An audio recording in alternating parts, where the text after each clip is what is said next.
Kita belajar wujud yang nyata, raih mimpimu juga cita-cita, generasi emas Indonesia. Baik, Assalamualaikum warahmatullahi wabarakatuh. Selamat pagi. Perkenalkan, saya Andrianto, CGP Angkatan 8 dari SMK Negeri 1 Krui, Kabupaten Mesir Barat. Di sini saya akan melakukan percakapan pra-observasi kelas dengan rekan sejawat saya, yaitu Bu Nisa, guru informatika. Nah, selamat pagi Bu Nisa. Pagi Pak Andri. Ya, kita akan melakukan percakapan pra-observasi kelas ya. Nah, tujuan dari percakapan pra-observasi kelas itu yaitu untuk menentukan tujuan pembelajaran nantinya pada saat observasi, terus menentukan area pengembangan yang hendak dicapai oleh Bu Nisa sendiri. Terus yang selanjutnya menentukan strategi yang akan dipersiapkan oleh Bu Nisa nantinya pada saat observasi di kelas. Nah, sedikit ini bincang-bincang pada saat percakapan pra-observasi kelas Bu Nisa ya. Tujuan pembelajaran nanti pada saat kita observasi, tujuan pembelajaran yang hendak dicapai itu apa Bu Nisa ya? Oke. Jadi tujuan pembelajaran dari elemen TIK atau teknologi informasi dan komunikasi ini harapannya nanti siswa mampu melakukan integrasi antar aplikasi perkantoran Pak. Di antaranya ada aplikasi pengolah kata, pengolah angka, dan pengolah presentasi. Ya, jadi nanti siswa mampu mengintegrasi ya, melakukan integrasi antar aplikasi perkantoran. Iya. Terus area pengembangan yang hendak dicapai nantinya apa Bu pada saat observasi nantinya? Jadi area pengembangan yang mau dicapai itu ada dua Pak. Yang pertama mengembangkan kemampuan intelektual, yaitu dengan cara menyampaikan materi integrasi konten aplikasi perkantoran secara jelas dan mudah dipahami oleh siswa. Kemudian menyajikan kegiatan pembelajarannya sesuai dengan kebutuhan siswa. Itu yang pertama. Kemudian area pengembangan yang kedua itu mengembangkan kemampuan sosial emosional dalam menghadapi siswa yang memiliki keberagaman kemampuan. Oh begitu. Ya. Jadi yang kedua itu mengembangkan KSE ya, KSE siswa ya. Terus strategi yang akan dipersiapkan Bu Nisa nantinya untuk mencapai harapan yang hendak dicapai Bu Nisa, itu strateginya apa aja Bu? Untuk strategi yang dipersiapkan, yang pertama itu guru menyusun perangkat pembelajaran yang lengkap. Kemudian yang kedua memberikan contoh nyata agar siswa mampu menyelesaikan masalah yang berkaitan dengan integrasi konten aplikasi perkantoran. Dan yang terakhir guru menyiapkan job sheet yang langsung dipraktekkan oleh siswa. Oh begitu. Terus Bu Nisa, kapan supervisi observasi kelas ini akan kita laksanakan? Insya Allah besok Pak, di jam ke-7 dan 8 ada kelas MKM. Oh siap Bu. Sampai jumpa kembali besok Bu Nisa ya. Tetap semangat dan persiapkan strategi yang perlu disiapkan untuk besok. Terima kasih Bu Nisa. Selamat pagi. Maaf sudah merepotkan. Ya. Profil pelajar Pancasila. Baik, saya buka kelasnya. Assalamualaikum warahmatullahi wabarakatuh. Selamat siang, salam sejahtera bagi kita semua. Tapi pun gimana kabarnya kalian minggu ini? Sehat? Alhamdulillah. Sudah sarapan kan tadi pagi? Masih tetap semangat? Tadi pelajaran siapa sebelum? Radius. Berarti ya? Udah gak olahraga? Tapi pelajaran itu semangat gak? Semangat. Baik. Sebelum kita mulai, saya mau absen terlebih dahulu. Yang namanya saya panggil, tolong dijawab hadir. Yang gak ada, belum ada. Aje, Adli, aku, Agus, Alam, Ardi, Arya, Dani, Danu, Faisal, Farel, Fedian, Haikal, Haikal Saputra, Pak Ikram, Yakin, Laura, Emretri, Nopal, Novel, Pratama, Rahmat, Rangga. Nama Rangga ini ada? Ada Rangga? Ada ya? Arifal, Mohon Hidayat, Mayanda, Setia, Mariano, Syamiru, Syaramadali, Wanda, Yanda, Yasir, Yazid, Yasir mana? Yasir ini tak ada? Tidak ada? Baik. Cuma kalian ada yang sakit ya, pada dulu semua yang belum. Oke, baik. Minggu kemarin, 2 minggu yang lalu, sebelum kita melaksanakan tema, ya, kan kita sudah masuk ke elemen yang kedua tentang teknologi informasi dan komunikasi. Masih ingat? Masih. Jadi saya mengajak kalian untuk bernostalgia pada waktu di SMP. Apakah dulu waktu di SMP kalian sudah belajar mengoperasikan komputer? Jawabnya sudah. Ada yang bilang belum. Jadi untuk mengingatkan kembali, Ibu kemarin nyuruh kalian ngertikan ya beberapa dokumen ya perkenalan seperti itu.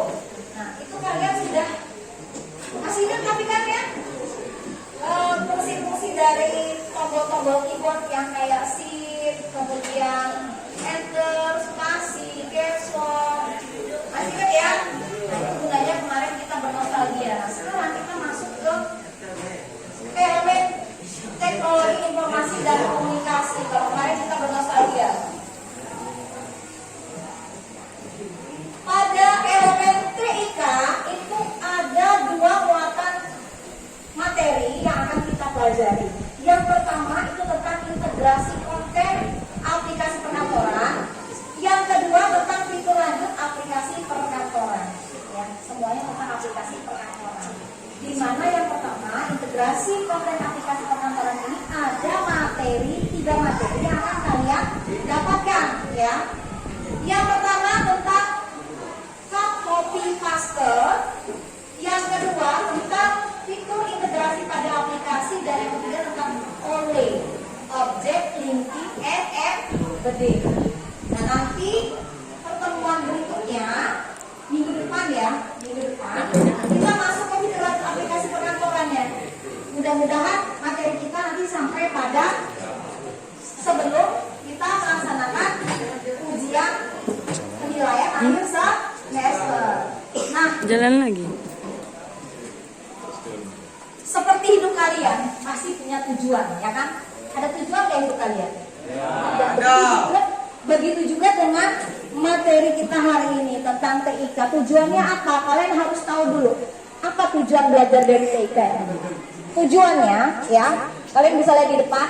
Tujuannya setelah kalian mempelajari tentang teknologi informasi dan komunikasi ini, harapannya nanti kalian dapat mengintegrasi konten atau aplikasi perkantoran apa saja aplikasinya. Ada program Microsoft Word, Excel, kemudian ada PowerPoint, menggunakan fitur lanjut dan menyajikan konten aplikasi dalam berbagai representasi yang mudah dan bisa dianalisis. Itu tujuan belajar muatan TIK pada hari ini. Jelas? Jelas? Jelas. Kemudian peta konsep. Tadi sudah saya jelaskan ya di awal. Ini peta konsep integrasi konten aplikasi perkantoran. Muatan materi yang pertama yang kita pelajari adalah integrasi konten aplikasi perkantoran. Di mana kalian akan mendapatkan 3 materi. Perhatikan ke depan, jangan pernah memperhatikan layar monitor karena saya belum memberikan pekerjaan buat kalian. Jadi kalau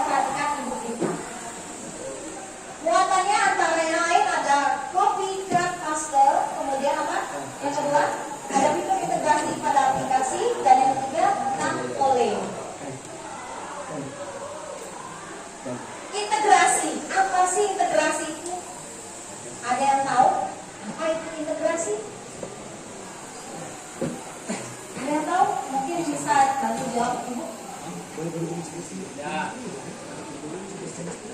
Integrasi itu artinya menghubungkan atau menyatukan. Kemudian aplikasi perkantoran itu apa? Ada yang tahu? Aplikasi perkantoran itu adalah sekumpulan aplikasi yang digunakan untuk mempermudah pekerjaan di kantor. Contohnya apa? Yang gue sebutin tadi. Yang telah PR. Apa? Aplikasi perkantoran itu ada 3 jenis. Ya. Yang pertama, program aplikasi pengolah kata. Ya. Contohnya apa? Aplikasinya. Program aplikasi pengolah kata. Contohnya apa? Microsoft Excel. Word. Ya. Jadi aplikasi ini fitur utamanya digunakan untuk membuat dan mengelola dokumen. Contohnya seperti apa? Membuat surat. Terus buat apa lagi? Buat laporan. Kalau di Drive atau di Google, program aplikasi pengolah kata itu contohnya apa? Google Doc. Pernah dengar? Google Doc. Ada. Kalau kalian punya email ya, buka Google Drive Anda. Ada fitur di dalamnya itu namanya Google Doc. Ya, dia aplikasi pengolah data. Itu satu jenis yang pertama. Kemudian jenis yang kedua itu ada pengolah lembar kerja atau sering dikenal dengan nama spreadsheet. Apa? Spreadsheet, bukan spread minuman ya, tapi spreadsheet. Fitur ini fungsinya digunakan untuk apa? Untuk mengelola data yang disajikan dalam bentuk lembar kerja. Lembar kerjanya terdiri dari baris dan kolom. Sudah pernah pakai? Sudah pernah membuka program aplikasi yang terdiri dari kolom dan baris? Belum pernah. Berarti belum tahu contohnya ya. Contohnya adalah program aplikasi Microsoft Excel. Untuk lambangnya atau ikonnya itu bisa lihat di depan tulis nomor 2. Excel. Jadi waktu di SMP belum pernah pakai Excel ya? Belum pernah. Kalau di Google Drive contohnya apa? Google Sheet. Ya. Kalau Word tadi namanya Google Doc. Kalau di Excel namanya Google Sheet. Google Sheet. Itu yang kedua, jenis yang kedua. Kemudian jenis yang ketiga itu ada yang namanya aplikasi pembuat bahan presentasi. Aplikasi pembuat bahan presentasi. Nah, sering dikenal dengan nama slide. Apa nama program aplikasinya apa? Kalau kita mau buat slide, Microsoft PowerPoint. Seperti yang kalian lihat di depan ini slide itu tapi buatnya bukan dari Microsoft PowerPoint. Jadi aplikasi Canva beda. Kalau Excel itu kan tadi aplikasi pengolah lembar kerja. Ya. Kalau slide namanya Microsoft PowerPoint. Kalau di Google Drive namanya apa? Google Slide. Ya, Google Slide. Kalau semua kali ini nanti ujian khas keluar ini. Kalau yang di program aplikasi pengolah kata tadi apa? Kalau di Google Drive namanya Google Doc. Kalau program aplikasi pengolah lembar kerja namanya Google Sheet. Kalau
itu juga harus menguasai yang namanya IT.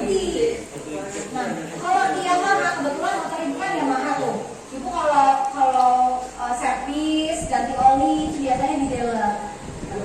Yamaha tuh sekarang mengeluarkan yang namanya aplikasi My Yamaha.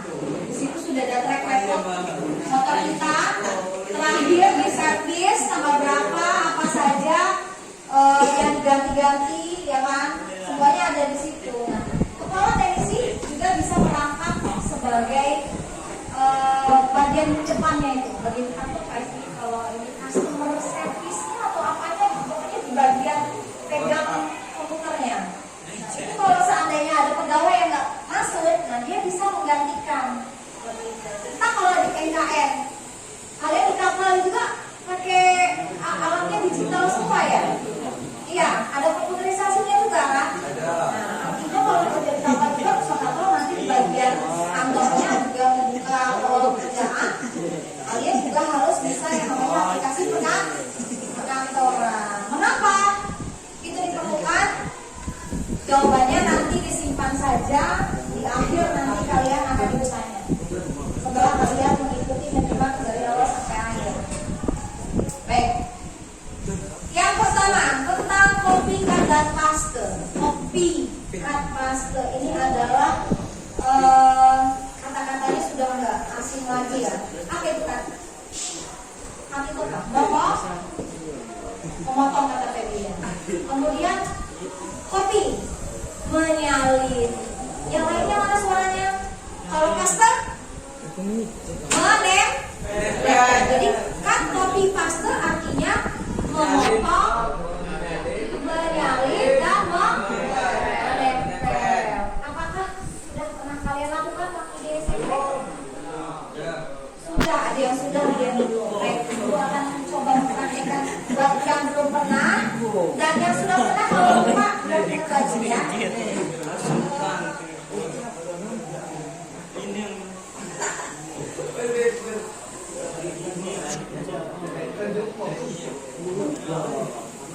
Perhatikan, Ibu akan buka program aplikasi pengolah kata. Di sini dicontohkan di Microsoft Word ya. Saya mau buat kata. Yang saya ketik di dalam tabel, saya buat tabel 2.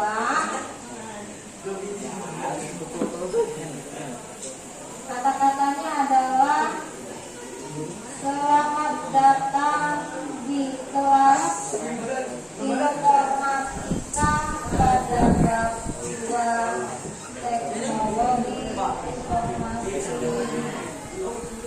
dan komunikasi. Salam tulisan? Bisa baca? Kelihatan nggak? Kelihatan nggak? Kelihatan jelas? Selamat datang di kelas informatika pada bab 2 teknologi informasi dan komunikasi. Ini saya buat suatu kalimat. Salah satunya udah. Salah satu diketik EO, tolong. Ya, singkat aja EO. Sudah? EO. Yang pakai laptop ayo bekerja. Yang pakai laptop. Haji Purnama Haikal. Allah. Haikal. Nah, coba dulu. Baik, demikian materi kita pada siang hari ini. Mudah-mudahan apa yang sudah Ibu sampaikan semuanya bisa terserap di kalian dan bisa diaplikasikan dalam kehidupan kalian. Terima kasih atas kebersamaannya kita siang hari ini. Kasih aplaus dulu buat kita semua.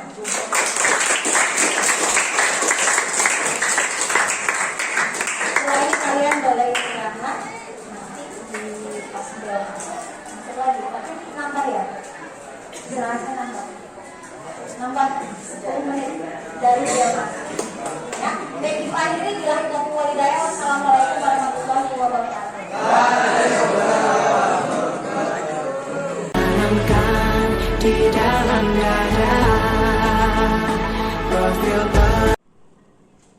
Baik, Bu Nisa, nanti kita sudah melaksanakan observasi kelas ya. Iya, Pak. Pada saat observasi kelas di sini, ini kita membicarakan hasilnya Bu ya. Dari catatan refleksi tadi pada saat proses pembelajaran tadi ada beberapa yang ingin saya sampaikan itu. Yang pertama, masalah aspek atau strategi pengembangan yang akan dicapai dari Bu Nisa pada saat Bu Nisa dengan saya melakukan pra-observasi ya, yaitu menyajikan kegiatan pembelajaran sesuai dengan kebutuhan murid. Itu sudah ada dari Bu Nisa tadi, terlihat dari pengamatan saya, yaitu tadi Bu Nisa mengajak diskusi ya, tanya jawab dengan murid, terus bentuk diferensialnya itu produk, tadi siswa praktek mengerjakan di Excel ya. Terus tadi Bu Nisa juga menyampaikan materi dengan PPT ya. Terus untuk aspek pengembangan yang kedua yaitu kemampuan sosial emosional yang akan Bu Nisa capai pada pra-observasi tadi, itu juga sudah ada. Kalau dari pengamatan saya itu terbukti dari tanya jawab tadi, tanya jawab itu KSN-nya keterampilan berrelasi.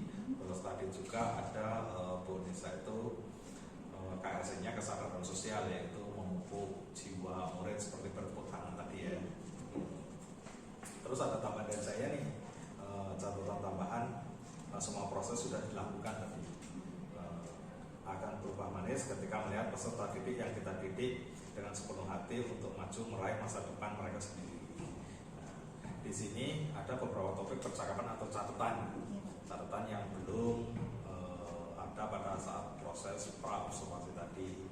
Yang pertama tadi sistem pembelajaran tadi sudah baik ya, hanya ada beberapa yang perlu disiapkan seperti mengecek kesiapan kelas dan juga is breaking ya, breakingnya belum.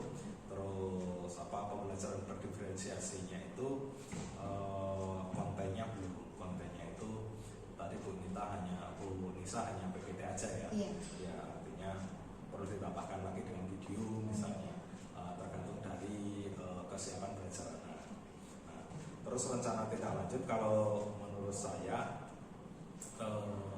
ini hanya menurut saya sendiri ya, artinya memberi umpan balik pada murid atau siswa agar lebih semangat dalam pembelajaran.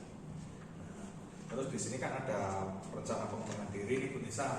Nah, di dalam rencana pengembangan diri ini kedepannya nih aktivitas pengembangan apa yang akan Bu Nisa kembangkan setelah tadi Bu Nisa supervisi tadi dari tadi atau dari barusan saya bilang bahwa ada beberapa yang sudah baik dan ada kekurangan tadi. Menurut Bu Nisa nih, kedepannya itu aktivitas pengembangan apa yang akan Bu Nisa laksanakan?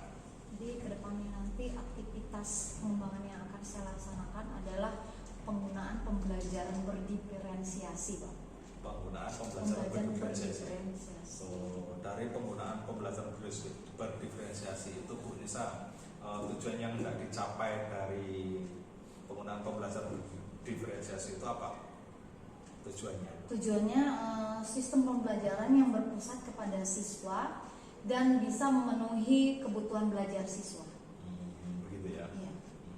Terus menurut Bu Nisa nih, ukuran keberhasilannya apabila saya sebutkan angkanya 1 sampai 10 nih. Menurut Bu Nisa angkanya berapa keberhasilan dari pembelajaran berdiferensiasi itu? Kira-kira 8. 8 ya. Iya. Dari angka 8 itu faktor pendukung apa yang bisa untuk mencapai angka 8 itu Bu Nisa?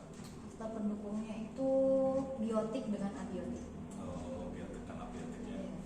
Terus waktunya itu kapan akan dilaksanakan aktivitas pengembangan yang akan dilakukan Bu Nisa nanti?